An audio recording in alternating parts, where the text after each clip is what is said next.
John Orcsik, how long have you been teaching acting?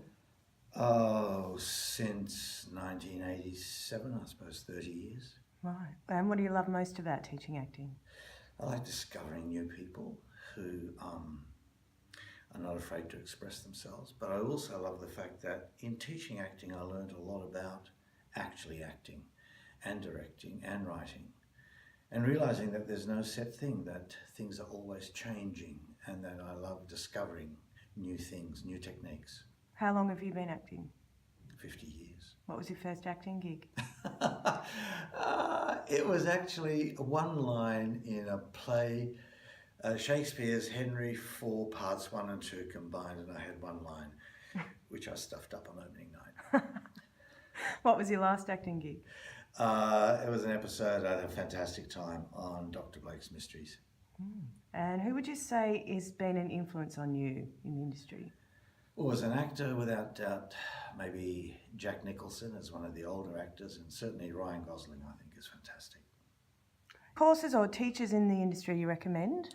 Well, of course, I recommend our course. There are a lot of teachers in the industry here in particular, but say in America, for example, I like what Anthony Mandel does up to a certain point, particularly in dealing with the psychology of acting today and the attitude actors have to have today. And because of the instant gratification, I think he's perfect. And his book, At Left Brain Turn Right, is very, very good. Also, Andrea Morris, The Science of On-Screen Acting, I think is a very, very important book. Right. And how would you say the industry's changed in the last 50 years? In some ways, of course, it's changed enormously. Technologically, it's moved in light years in the last 50 years. But I'm afraid in teaching acting-wise, we haven't moved that far in many cases. We still rely on very outdated Stanislavskian theories, which are basically designed, were always designed for the theatre, and everyone's trying to make them apply to the screen, but in fact they don't and they can't. And in a class of yours at TAFTA, what makes an actor stand out?